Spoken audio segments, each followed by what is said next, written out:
Chaque mois, c'est la même rengaine. Vous exportez vos extraits bancaires au format CSV et vous les retravaillez sur Excel.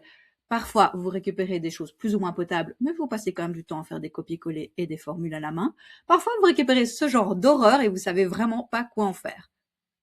Je précise quand même que ce fichier est anonymisé. N'essayez pas d'utiliser les numéros bancaires qui sont indiqués, ils n'existent pas. Et nous allons donc voir en 2 vidéos comment rendre ce type de fichier propre. Premièrement, simplement en utilisant quelques astuces sur Excel et deuxièmement, en l'automatisant grâce à Power Query. Et en moins de 10 minutes, nous allons passer de ceci à ceci. Ça a quand même plus de gueule, non? Et surtout, c'est plus pratique car vous pouvez directement sélectionner vos montants sortants liés à des virements en euros et avoir le montant qui s'affiche automatiquement. Quand vous récupérez un fichier CSV, il ne contient qu'une seule colonne, la colonne A, et chaque colonne en fait est séparée par une virgule. Par contre, vous avez bien une ligne par ligne. Nous allons donc convertir. Première chose, je me mets en A1 et je sélectionne tous la colonne A. Et pour cela, petite astuce, CTRL majuscule flèche vers le bas et je sélectionne toutes les lignes non vides de la colonne A. Je vais maintenant dans Données, Convertir. Je choisis Délimiter. Je vais dans Suivant. Par défaut, c'est Tabulation qui est coché. Je vais le décocher. Je vais cocher virgule. Et on voit directement à quoi ça va ressembler. Ça nous permet de vérifier que ça va bien fonctionner. Suivant. Je peux, à ce stade-ci, modifier la typologie des colonnes, mais personnellement, je préfère le faire après. Et je vais terminer. Et voici un tableau déjà beaucoup plus propre. Nous allons maintenant retravailler ce tableau, notamment en le transformant en tableau complet. Donc, je vais sélectionner l'entièreté du tableau et je vais dans Insertion, Tableau. Mon tableau comporte des en-têtes est bien coché. OK. Je vais sélectionner mes colonnes date pour les mettre en accueil, format date courte. Concernant les montants, vous allez voir que si je les mets en euros, je vais avoir un problème puisque tout ce qui est avec des virgules, vu que c'est un point en mode anglophone, n'est pas reconnu comme étant un montant selon Excel. Petite astuce toute simple, je vais faire CTRL H pour remplacer et je vais choisir de remplacer les points par des virgules. Remplacer tout. OK. Fermer et vous voyez que maintenant tout est bien en euros. Je vais maintenant supprimer toutes les colonnes qui ne m'intéressent pas en utilisant le petit raccourci clavier CTRL-. CTRL-, ça je garde, ça m'intéresse. On va garder la communication. Je profite que j'ai un tableau structuré pour ajouter une ligne de total. Je vais aller donc dans Création de tableau et je vais choisir une ligne totale. Et ici, dans Montant, je vais aller chercher la somme. J'en profite pour rappeler que ce sont des données fictives et donc je ne suis pas à moins 7 millions sur mon compte en banque. Je vais également effacer ici qui est le nombre de communications qu'il y a eu, chiffre qui n'a aucun intérêt. Par contre, si ça m'intéresse, je pourrais effectivement, par exemple ici, dans un endroit où je suis sûre que c'est complété, demander d'avoir le nombre et donc je sais que j'ai eu 86 transactions sur mon compte ce mois-ci. Je m'intéresse ensuite maintenant de savoir si c'est un montant entrant ou sortant. Je vais donc ajouter une colonne avec un calcul. Donc je vais me mettre ici. CTRL+ pour rajouter une colonne. La formule-ci se divise en 3 arguments. La condition, la conséquence si la condition est vraie, et la conséquence si la condition est fausse. Donc, je commence par égal. La formule, tout simplement, est si.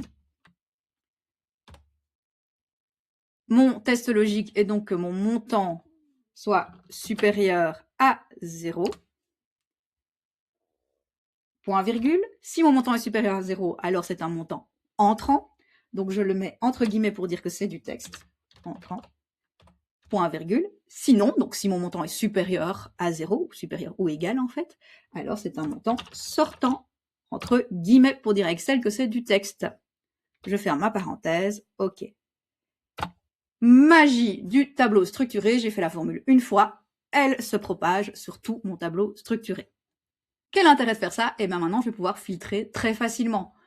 Je vais dans Création de tableau, insérer un segment, et je vais ajouter un segment pour l'entrant-sortant, aussi pour le type de transaction. Ça peut toujours être intéressant. OK. Et maintenant, en un seul coup, si je veux savoir mes montants entrants, je vois en plus mon total qui s'adapte. Donc j'ai 30 000 de montant entrant. Si je mets le sortant, je suis à 7 millions. Je souhaite maintenant pouvoir indiquer les codes compta et pour éviter de faire des bourdes, je vais utiliser une liste déroulante. Première chose, je vais ajouter une colonne. Je vais simplement indiquer code compta à côté et magie d'Excel, vous voyez, directement ça se met dans mon tableau structuré. Je vais sélectionner, grâce à ma petite flèche, l'entièreté de ma colonne et je vais dans Données, Validation des données et j'autorise uniquement une liste. Et je vais aller chercher ma liste dans une source. Je clique ici et je vais dans ma petite feuille ici de nomenclature et je vais chercher ma source ici dans les codes compta. OK. Et maintenant, impossible de mettre autre chose qu'un code valable. Petite astuce pour aller plus vite, vous pouvez évidemment filtrer vos montants entrants ou sortants pour pouvoir encoder plus rapidement vos codes compta. Quand vous souhaitez défiltrer, vous pouvez évidemment utiliser le petit effacer le filtre ici. Et vous pouvez aussi ici, en haut sur les petits triangles, filtrer par nom de fournisseur parce que vous savez automatiquement que le fournisseur est de tel montant, de tel code compta. Dernière fonction sympa que je vais vous expliquer. Vous connaissez par cœur vos comptes comptables parce que vous faites ça chaque mois. Peut-être que vos collègues qui après l'utilisent, c'est pas forcément clair pour eux. Nous avons évidemment la signification ici. Donc, quel code compta correspond à quel intitulé. Mais vous pouvez évidemment aller le chercher comme dans un dictionnaire avec la fonction recherche X. Attention, la fonction recherche X n'existe que sur la version 3.6.5. J'ai donc ajouté une colonne intitulée et je vais utiliser la fonction recherche X. Accrochez-vous, ça paraît compliqué, mais c'est magique. J'utilise donc recherche X. Qu'est-ce que je recherche? Quelle valeur je recherche? Eh bien, le code compta à gauche. Donc, je vais cliquer sur le code compta. Argument suivant, où est-ce que je le recherche? Je vais chercher dans le petit tableau. Je le cherche parmi ces lignes-ci. Donc, les codes compta. Qu'est-ce que je vais donner comme info une fois que je l'ai trouvé? Évidemment, ce qui est en face, l'intitulé. Donc, je sélectionne ici les intitulés. Vous voyez, comme j'ai fait des tableaux structurés, c'est à chaque fois beaucoup plus clair. Si on ne trouve pas, ça pourrait être le cas, alors je mets NA, erreur, peu importe, toujours entre guillemets, pour dire à Excel que c'est du texte. Les autres options sont non obligatoires, donc je ne vais pas les mettre pour le moment. Je ferme ma parenthèse, Enter. Et voilà donc maintenant, dès que je change un code compta, l'intitulé change automatiquement. Conclusion, arrêtez de taper à la main des choses que vous pouvez aller chercher ailleurs. Et si vous me suivez, vous savez que je finis toujours par la touche Sexy Excel, parce que quand c'est joli, on a envie de l'utiliser. Donc, je vais tout d'abord, dans Affichage, enlever le quadrillage. J'en ai pas besoin, vu que mon tableau est structuré. Ensuite, dans Création de tableau, je vais choisir un style où c'est pas une ligne sur deux parce que ça ne me plaît pas trop. Je vais ajouter une ligne au-dessus qui sera assez large pour mettre les segments et une ligne à gauche qui permet au tableau de respirer. Je fais une fine ligne. Pour mon segment, je sélectionne mon segment type de transaction. Je vais dans Segment et je vais le mettre sur un nombre de colonnes afin que ça rentre seulement sur 2 lignes. Je l'agrandis.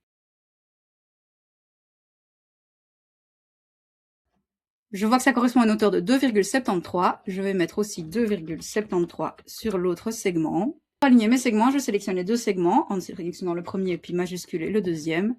Et je vais dans Aligner, Aligner en haut. Tout ce qui est sortant lié à une domiciliation, il suffit de cliquer sur les 2 boutons et tout se filtre, y compris la somme qui s'adapte. Si je souhaite désélectionner, je vais sur les petits filtres ici et tout se réouvre.